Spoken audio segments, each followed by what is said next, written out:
전원책과 함께하는 출근길 시사 프로그램 출발 새 아침. 예, 지른식의 출발 새 아침 3부 시작합니다. 광고 하나 들으시고 교통 상황 들으시겠습니다.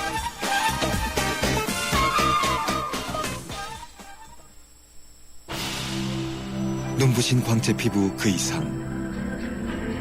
새로 나온 블루밍 에센스. SK2의 새로운 발견. 피부 내면에 촘촘히 빛을 채워 활짝 피어나는 피부. 경험하세요. 새로운 블루밍 스킨 SK2.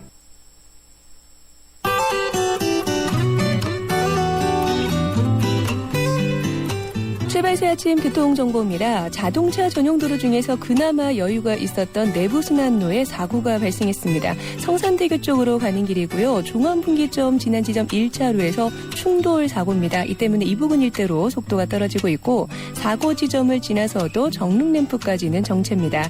반대 성수동 쪽으로 가는데도 홍제램프에서 홍지문 터널 지날 때까지 구간 정체 감안하셔야겠습니다. 이어지는 서부간선도로 오늘 외곽 쪽으로 계속해서 전 구간에서 밀리고 있는 상황이고요. 도심 쪽으로도 고척교에서 오목교 지날 때까지 시속 20-30km 미만 정체고 국회대로 이용해서 여의도 들어가는데도 신월라드목에서 영등포구청 지날 때까지 조금 긴 구간에서 밀립니다. 이 밖에 분당 수서로 도심 쪽으로는 북정에서 탄천까지 정체가 계속해서 이어지고 있고요. 옆으로 가는 언주로 내곡라드목에서 구룡터널 지날 때까지도 차간 거리를 좁히고 있습니다. 출발 새 아침 교통정보였습니다.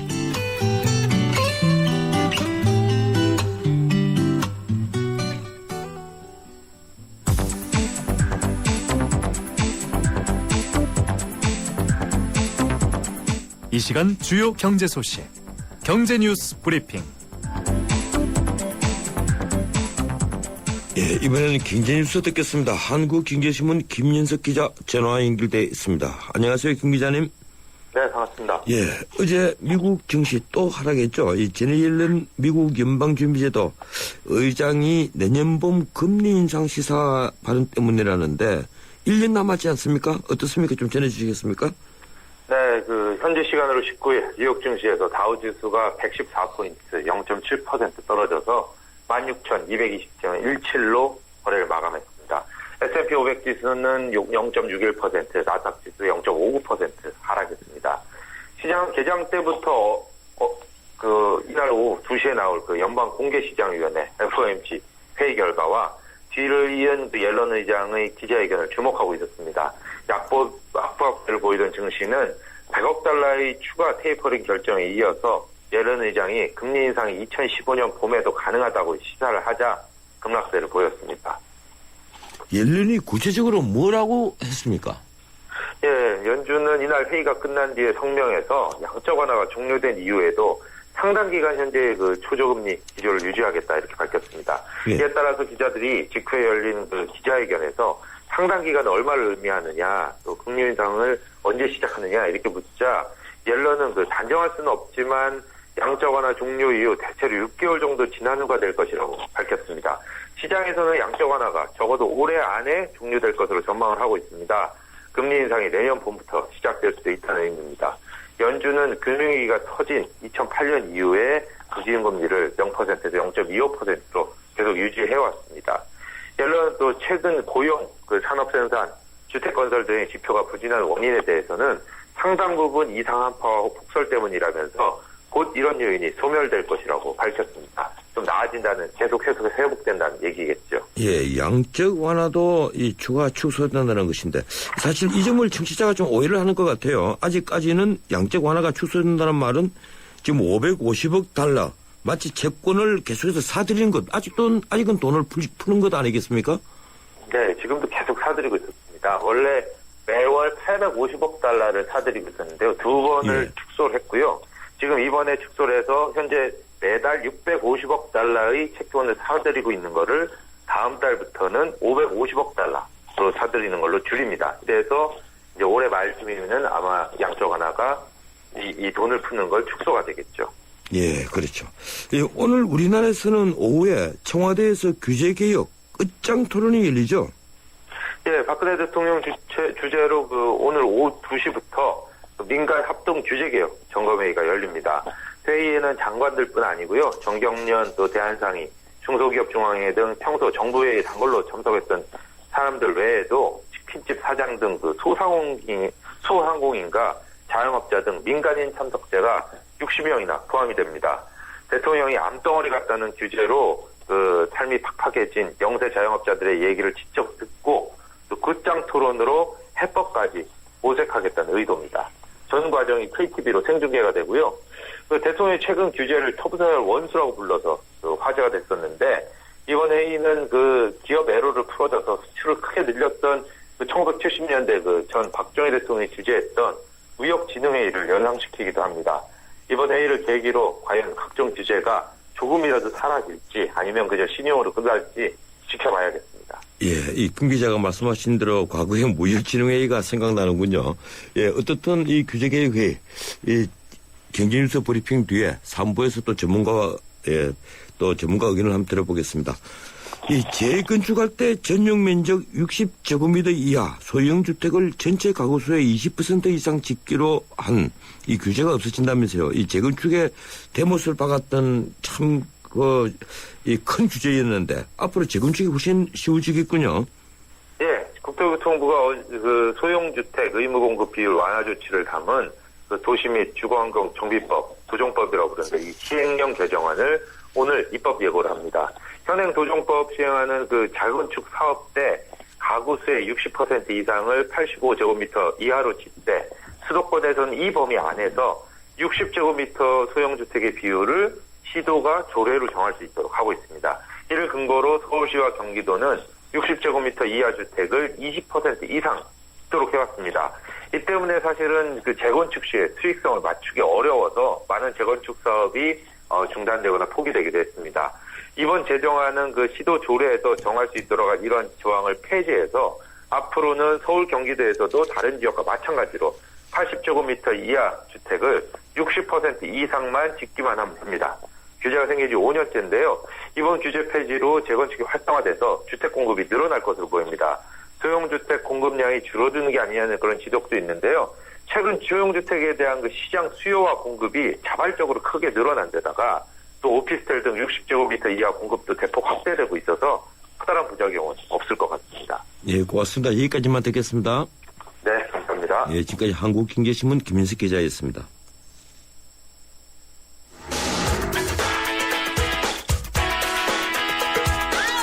안녕하세요. 배우 손창민입니다.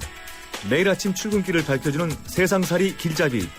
여러분은 지금 저와 함께 YTN 라디오 전원책의 출발새 아침을 듣고 계십니다. 박근혜 대통령이 오늘 취임 후 첫 규제개혁 장관회의를 주재합니다. 규제 완화는 현 정부 경제정책의 최대 화두라 할 수 있는데요. 최근 박 대통령이 규제를 암덩어리로 규정했을 만큼 이 규제 혁파에 대한 강공 드라이버가 이어지고 있습니다. 때문에 오늘의 회의 역시 기존 방식에서 민간 참여의 폭을 넓히며 이른바 끝장 토론 형식으로 진행이 된다고 합니다.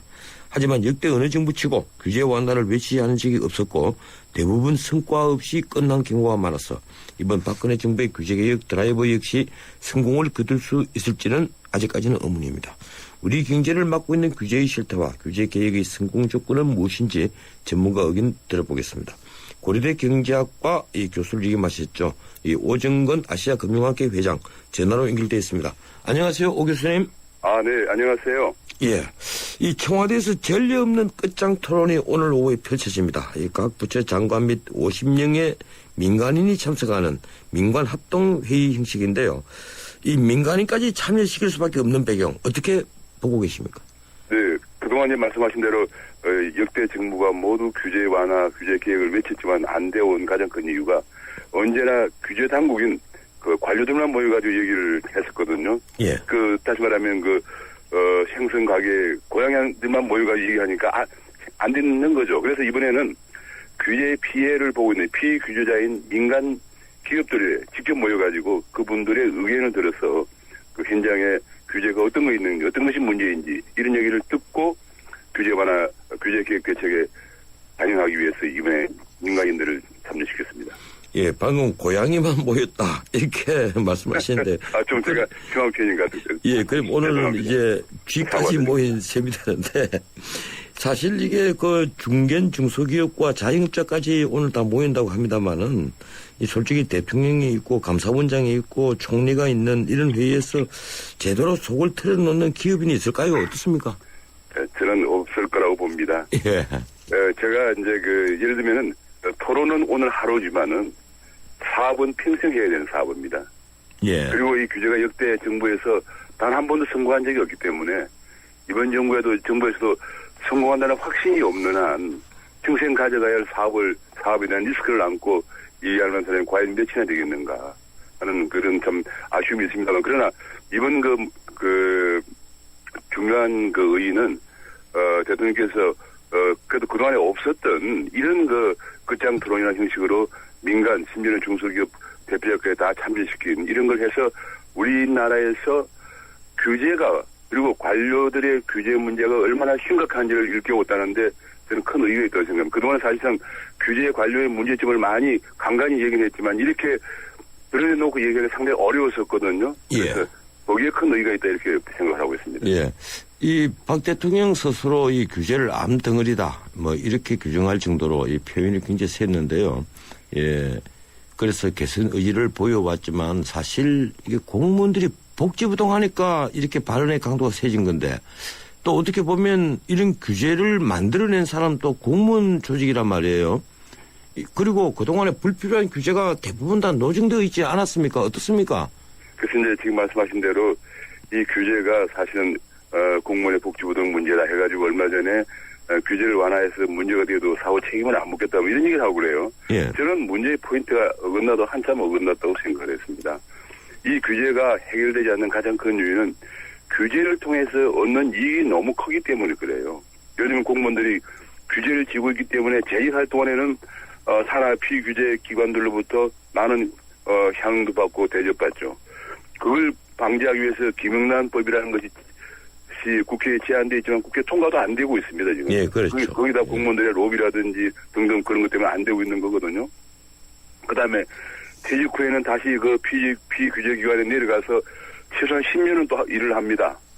자, 예. 이런 것을 두고 과연 스스로 공무원들이 제가 아까 대통령께서도 하도 좀 말씀을 강하게 하시길래 저도 그냥 좀 심하게 얘기했습니다만 예. 말은 이런 것을 두고 규제가 완화되겠느냐. 그래서 이런 것을 예. 두고 혹시나 뭐 내가 규제 완화해가지고 문제가 생기면 앞으로 책임을 안 묻겠다 이런 정도로 규제가 완화되겠느냐에 대해서 저는 굉장히 너무 나이브한 생각이고 문제의 포인트를 정확하게 짚어야 문제가 해결되는데 아니 지금 왜 내과 수술을 해야 할 사람한테 피부과 환자가 앉아서 보고 있는 똑같은 얘기만 하고 있어요. 예. 일각에서는 그런 얘기를 해요. 이 규제도 필요한 규제가 많다. 필요하니까 전부 다 그대로 놔두는 것 아니냐. 규제를 무조건 완화하고 개혁하는 것으로 경제가 성장하는 것은 절대 아니다. 이런 주장들을 합니다. 어떻게 반박하시겠습니까? 그렇습니다. 당연히 필요한 규제도 있습니다. 예를 들면 환경이라든지 예. 혹은 공정거래라든지 혹은 금융 건전성 이런 것은 굉장히 중요한 규제입니다. 그러나 그런 규제는 어디까지나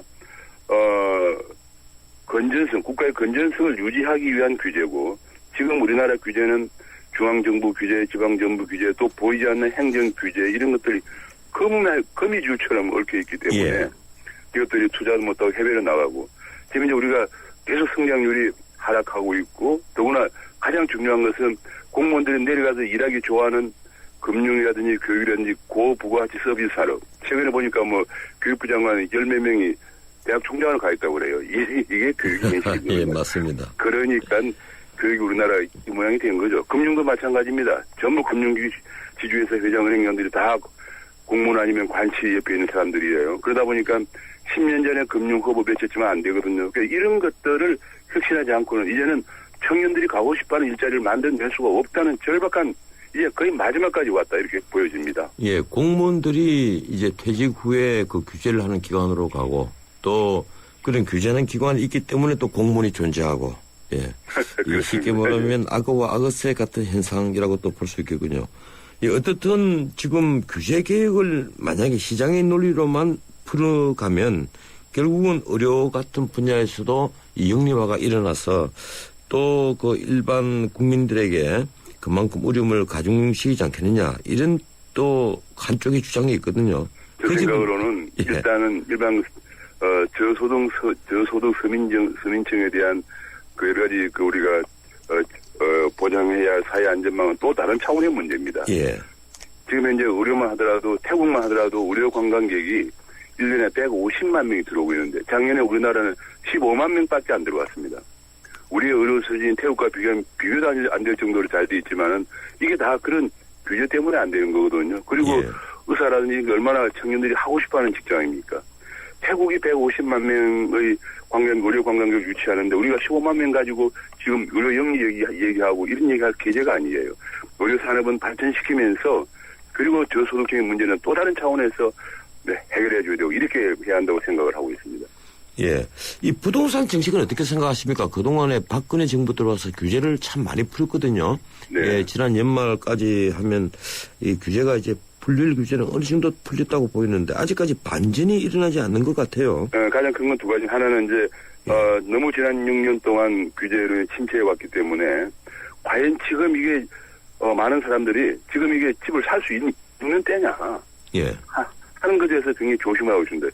그다음 두 번째로는 그렇게 조심하고 있는 상황 속에서 최근에 우리가 잘 알지만은 그 전월세 주인에게 세금을 물리겠다 이런 얘기가 나오면 대개 전월세 주인이라는 것이 퇴직하고 그냥 집안 채 가지고 우리 공무원들은 연금이 300만 원 되지만 일반 253만 원이면 일반 직장인들은 연금이 80만 원이에요. 예.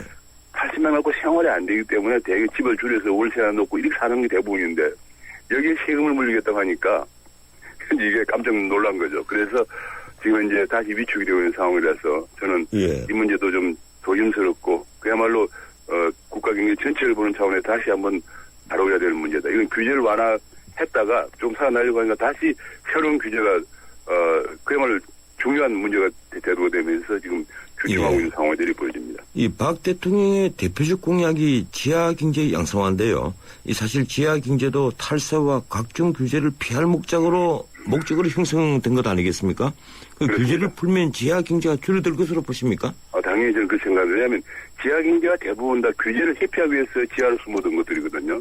예를 들면 이제 금융 같은 데서 대부업체를 규제하니까 전부 악성 그 불법 대부업체만 생긴 거거든요. 그런 식으로 그래서 규제를 좀 완화해서 지상으로 드러내게 하면은 세금도 노출되고 하리라고 생각되고 있습니다. 예, 이제 시간이 거의 다 됐는데요. 이 끝으로 한 가지만 더 제가 여쭤보겠습니다. 이 정부가 규제를 통해 사회 질서를 확보하는 역할을 하는데 그래서 공무원 숫자와 규제의 숫자가 비례한다는 것은 일반 행정학의 일반 이론입니다. 네네. 이 규제를 줄인다는 것이 곧 작은 정부로 가는 길이 될 수 있겠습니까? 우리나라에도요. 그것이 안 되면 규제가 완화가 안 됩니다. 이제 예. 우리나라 공무원이 약 100만 명 정도 되고 그게 비정규직이나 공공기관 등등 같이 혹은 사회복무원 해서 약 200만 명이 공공부문에 종사하고 있습니다.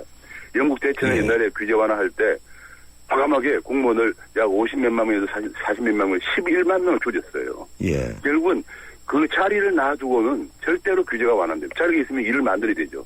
예. 그래서 과감하게 제가 보기에는 공무원 숫자를 대폭 줄이고 공무원이 많다는 것은 결국은 국민의 세금을 예. 사용하는 그룹이 많다는 얘기이기 때문에 국민의 세금을 내는 사람이 활성화돼야지 세금을 받는 사람이 큰 국가가 발전할 수가 없습니다. 고맙습니다. 여기까지 듣겠습니다. 네, 감사합니다. 예, 지금까지 아시아금융학회 회장 오승근 교수였습니다. 침대는 과학이다. 침대과학 50년이 이룬 세계 최고 기술력.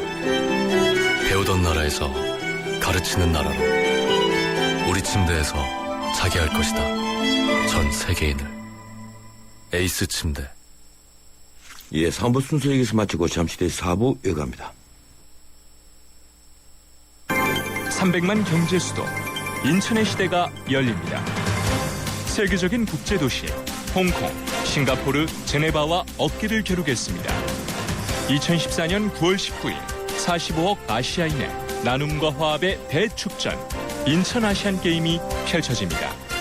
45개국 아시아인의 꿈과 감동의 제전 아시아의 새로운 미래가 열립니다.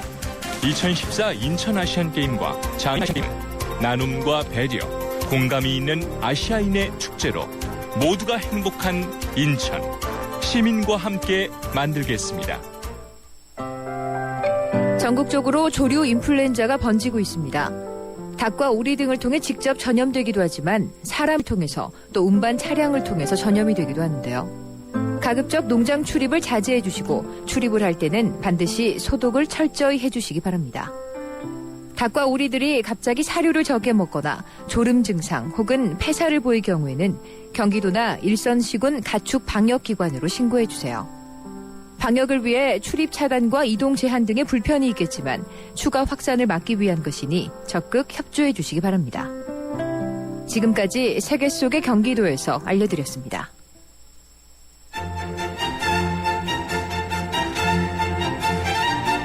출근길 정통 시사 라디오 프로그램 YTN 라디오 전원책의 출발 새 아침. 예, 전원책의 출발 새 아침 4부 순서 시작합니다. 광고 2개만 듣겠습니다. 정우성입니다. 지금 대한민국에는 웰메이드 같은 옷집이 필요합니다. 살 때 좋은 옷이 입을 때도 좋은 옷이 될 수 있도록 국민 한 분 한 분께 힘이 될 수 있도록 국민의 옷집 웰메이드가 인디안과 함께 전국 400곳에서 당신을 찾아갑니다. 국민의 옷집 웰메이드. 네, 피자헛입니다. 저기요, 고기 피자랑 새우 피자랑 뭐가 더 맛있어요? 둘 다 맛있습니다, 고객님. 그래도 뭐가 더 잘 나가요? 솔직하게. 둘 다 잘 나갑니다. 왜냐하면 더블 박스. 박스는 하나, 피자는 2가지. 25,000원. 15885588 피자헛. 더블 박스 주세요. 우리 사회를 달구는 뜨거운 이슈를 추적합니다. 출발 새 아침 이슈 포커. 매주 이슈 포커스 시간입니다. 이번 한 주 운석 뉴스가 있었죠. 얼마 전 경남 진주에서 운석이 발견된 데 이어 어제는 전북 고창에서 운석 조각이 무더기로 발견됐다는 뉴스가 있었습니다. 진실은 나중에 아닌 것처럼 됐는데요. 그런데 그런 뉴스보다는 더 큰 뉴스가 있었습니다. 우리는 별 중요하게 다루지 않았지만 미국과 서구에서는 초대형 뉴스였습니다. 바로 금세기 최고의 과학적 발견이 발표된 겁니다. 138억 년 전에 현재의 우주를 탄생시킨 대폭발, 이른바 빅뱅이라고 하죠. 그 빅뱅 직후에 순식간에 현재의 우주 크기로 급팽창했다는 이론인 우주 인플레이션 이론을 뒷받침하는 결정적인 단서인 중력파를 미국 하버드 스미소니언 천체물리센터가 남극의 바이셉2 망원경으로 최초로 확인한 겁니다. 그동안 빅뱅과 그 직후에 일어난 인플레이션의 증거를 찾지 못했던 세계의 과학계가 환호하고 있습니다. 좀 어렵지만 너무 흥미있는 주제입니다. 오늘 전문가를 스튜디오에 모시고 청취자를 위해서 쉽게 풀어보겠습니다. 송용선 한국천문연구원 선임연구원 송용선 박사 스튜디오에 직접 나왔습니다. 어서 오십시오. 예, 안녕하십니까. 예, 제 서론이 좀 길었습니다. 스미소니언 천체물리연구센터에서 17일이죠. 이 기자회견을 열었는데 남극의 바이셉2 전파 망원경으로 우주 탄생의 핵심 증거인 중력파를 찾았다. 예, 몇 가지 생소한 용어가 나옵니다. 먼저 빅뱅 이론 좀 쉽게 설명해 주시겠습니까? 예. 빅뱅 이론은 우주의 시초라고 우리가 알고 있는데요. 예. 이거는 뭐 그렇게 어려운 얘기는 아니고 그 빅뱅 이론 전에 사실 우주가 팽창한다는 거는 이제 알려져 있는 사실이었거든요. 예. 근데 미래로 가면 우주가 팽창을 하는데 근데 과거로 가게 되면 그 멀어져가는 그 입자들이 끊임없이 아주 고밀도로 모여들게 되는 순간이 오게 됩니다. 그래서 예. 우주가 팽창을 한다면 필연적으로 과거에는 그 많은 입자들이 서로 그 작은 공간에 밀집될 수밖에 없는 거거든요. 예. 그러면은 어마어마한 에너지 상태에 놓이게 됩니다. 그래서 그 이론 하시는 이론 우주론자들은 그거를 지칭해서 빅뱅 이론이다라고 이제 지칭을 했습니다. 결과적으로는 우주 팽창을 설명하기 위해서 과거에 이런 기원이 있었을 수밖에 없다라는 의미에서 이제 나온 것이죠. 예, 그러니까 아주 고도로 집적되어 있던 어떤 에너지가 10의 마이너스 37승초 에서 10의 마이너스 32승초. 그러니까 이걸 불교에서는 찰나라고 표현을 하더라고요. 이 찰나에 이렇게 현재의 우주 가깝게 급팽창을 해버렸다는 거거든요. 예, 그걸 이제 빅뱅 이론과 인플레이션 이론이라고 하는데 거기에 또 나오는 용어가 있어요. 이 우주 전체를 가득 채운다는 우주 배경 복사. 이 우주 배경 복사. 이걸 좀 쉽게 설명해 주시겠습니까? 예, 그렇게 하죠.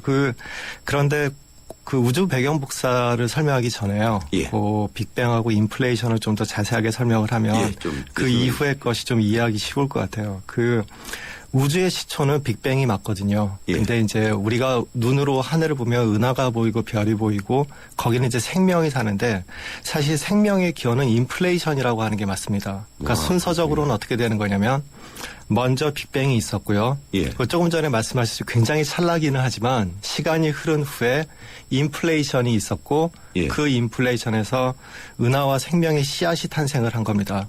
그리고 시간이 지나면 30만 년, 그러니까 우주가 생기고 30만 년 정도가 지나게 되면 그 우리가 이제 일반적으로 전기에서 알고 있는 전자라는 거 있지 않습니까? 예. 그 전자는 빛에게는 감옥과도 같은 것이거든요. 그러니까 예. 그 전자들이 조금 전에도 말씀드렸지만 고밀도로 모여 있는 경우에는 빛이 탈출을 할 수가 없습니다.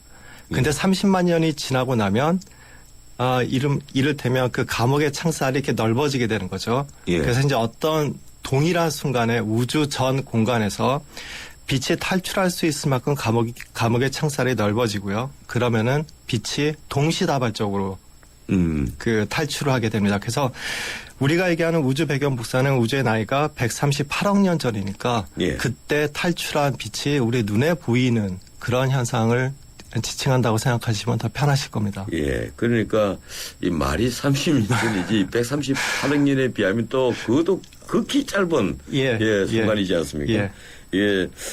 마치 우리가 돈을 해릴 때 조조조 그리고 자꾸 이러니까 이제는 많은 자리가 가득 얘기지듯이 138억 년 이러니까 뭐 30만 년 이것도 지금 박사님 말씀하신 것 들으니까 굉장히 짧게 느껴지네요. 예, 어떻든 또 이 우주 배경복사까지는 이해를 하겠는데 이걸 빅뱅과 인플레이션을 증명하려면 중력파의 발견이 반드시 필요했다. 이런 얘기예요. 이 중력파가 무엇인지 또 짧게 설명해 주시겠습니까?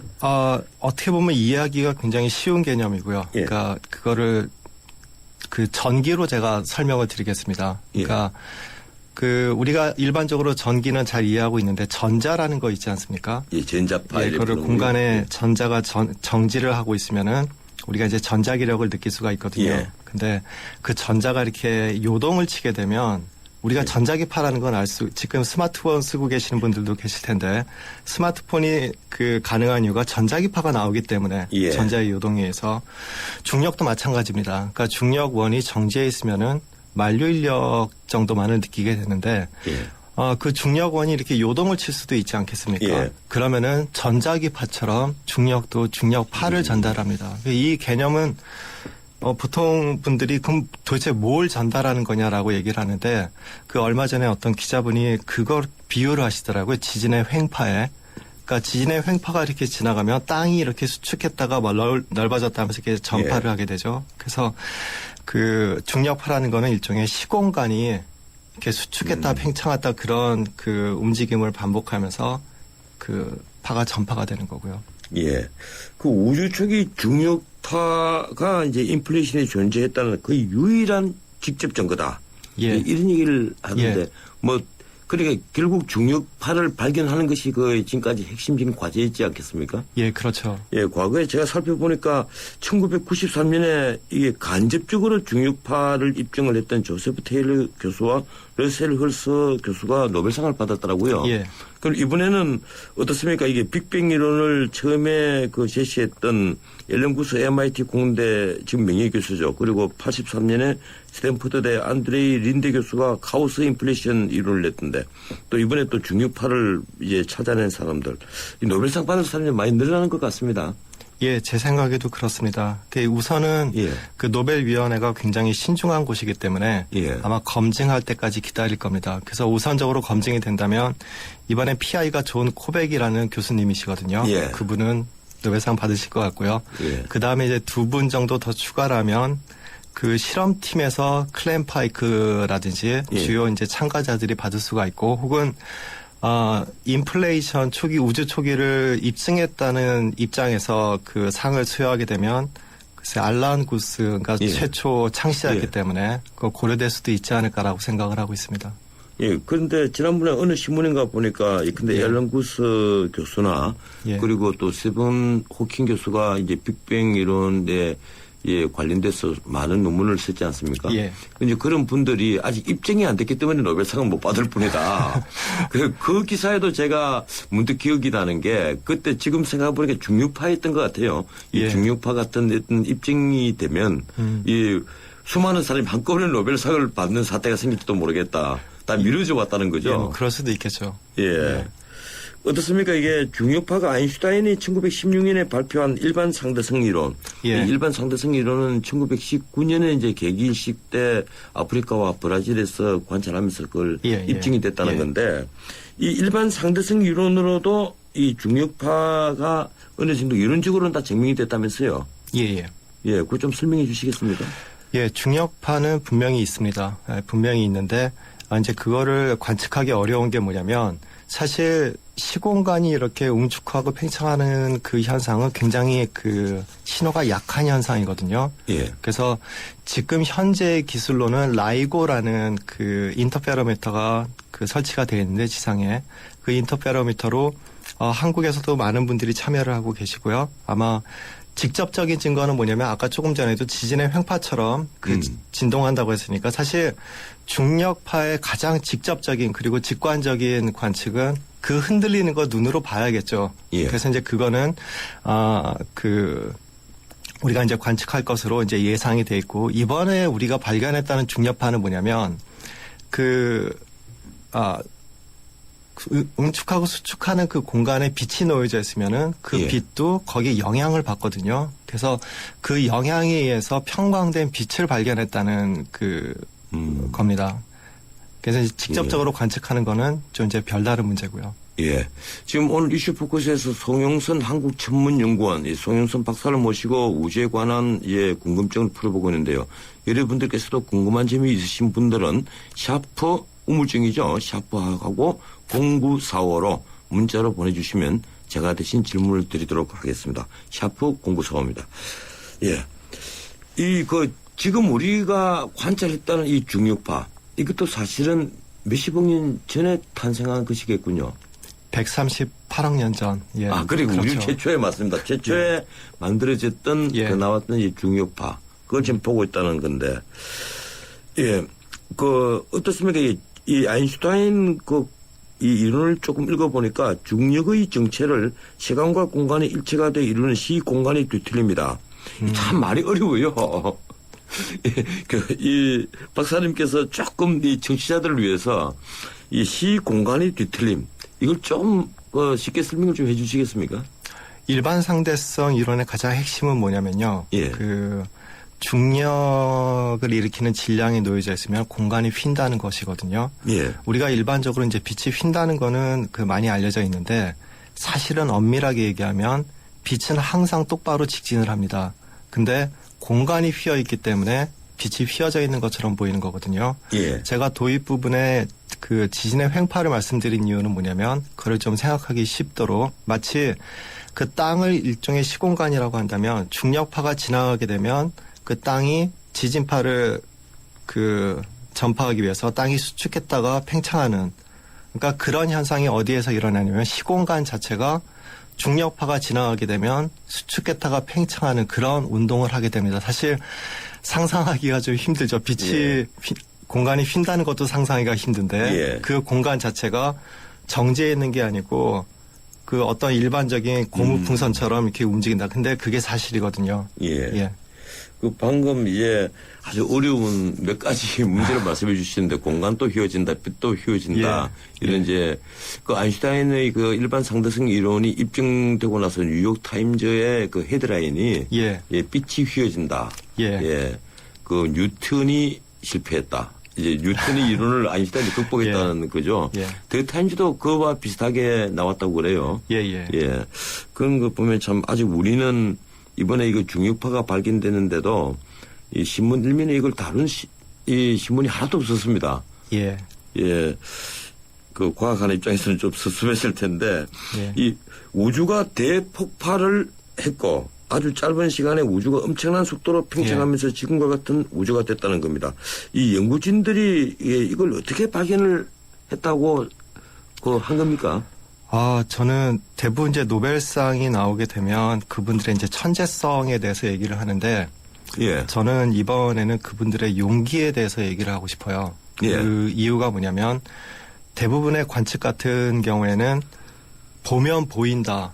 라는 어떤 그 확신이 있을 때 이제 들어가는 거거든요. 근데 예. 인플레이션 같은 경우에는 워낙에 많은 이론들이 있었기 때문에 이게 관측이 될지 안 될지 불분명한 상태에서 이분들이 어떤 고집과 그리고 어떤 팀워크, 그 어떤 용기를 가지고 그 14년이 됐죠, 지금. 14년 예. 동안 진행한 결과입니다. 결국은 이제 남극에서 전파망원경을 설치해서 관측을 했는데요. 예, 그러니까 저는 그분들의 그 어떤, 운이 좋았다고도 할 수 있고요. 예, 방금 문자 메시지가 몇 개가 올라왔는데 예. 제가 잘못해서 실수로 한 2개를 씌워버렸습니다. 이게 근데 5211님 이건 제가 좀 여쭤봐야 될 것 같네요. 예. 앞으로 국내 연구 결과에는 어떤 영향을 끼칠까 궁금합니다. 국내 우주 연구는 어느 수준인지도 궁금하고요. 예. 대부분의 외국에서는 우주론 연구 그룹이 한 10년에서 20년 정도 전에 그 결성이 됐습니다. 그래서 그 시간 동안 열심히 연구들 해서 이런 대형 성과를 만드셨는데요. 우리나라도 좀 늦기는 했지만 한국천문연 같은 경우에는 올해 그리고 이제 조금씩 우주론에 대한 어떤 그 투자가 이루어지고 있는 상황이고요. 그리고 우리가 우주를 연구하는 데 있어서 가장 중요한 게 우주의 역사를 하는데 지금까지는 우주 초기 조건이 이론에 불과했기 때문에 그 항상 가정에서 출발하다 보니까 상당히 불편한 점이 많았습니다. 그러니까 어떤 거를 이해를 하려고 해도 가장 중요한 게 초기잖아요. 근데 이번 그 관측의 의의는 뭐냐면 그 초기가 검증이 됐다. 그래서 이제부터는 우리가 그 초기를 안다고 생각하고 역사를 진행할 수가 있기 때문에 앞으로 할 수 있는 일들이 굉장히 많을 거라고 생각을 합니다. 그래서 국내에서도 이제 연구 그룹이 하나 둘씩 결속이 돼서 집중적으로 연구를 진행할 예정으로 있습니다. 예, 지금 비슷한 질문인데요. 4954님의 질문도 제가 소개를 꼭 해드려야 될 것 같습니다. 4954님, 앞으로 어떤 우주 연구가 이루어질까요? 저희 아들이 과학자를 꿈꾸고 있습니다. 예. 아드님을 위해서라도 우주에 대해서 어떤 연구가 이루어질 것 같습니까? 제 생각엔 아주 중요한 질문인 것 같습니다. 일반적으로는 이렇게 중요한 이슈가 뜨면은 쏠림 현상 같은 것들이 일어납니다. 그러니까 이런 대형 과제가 나왔으니까 너도 나도 이제 그쪽으로 간다. 그것보다는 저는 좀 더 미래를 봤으면 좋겠다라는 생각이 들어요. 이 문제가 밝혀지기 전까지 3가지 난제가 있었습니다. 우주론에는. 우주 중력파 이번에 발견하는 거, 이 문제, 다음에 암흑물질, 암흑에너지. 하나는 이미 밝혀졌고요. 아직 여전히 난제로 남아있는 문제가 암흑물질. 암흑의 우주가 깜깜한데 그 암흑이 도대체 무엇이냐는 이 암흑에 가득 차는 것이 무엇이냐는 것이지 않습니까? 예, 그렇죠. 소설에는 아르곤이라고 나옵니다. 제 생각에는 아드님이 만약에 미래를 위해서 우주를 준비를 하신다고 하면 이미 밝혀진 문제보다는 이제 우리가 밝혀야 되는 문제에 우리가 도전을 하는 게 정답이 아닐까라고 생각을 하고 있습니다. 예. 제가 지금 무수히 글이 올라와요. 올라오는데 그걸 제가 소개를 하기 전에 제가 질문을 하나 드리겠습니다. 그러세요. 이 호킹 교수의 책을 읽어보면 우주는 현재도 팽창하고 있다. 그리고 언젠가는 팽창을 멈출 것이다. 멈추면 시간은 거꾸로 갈지도 모른다. 이제 이런 얘기입니다.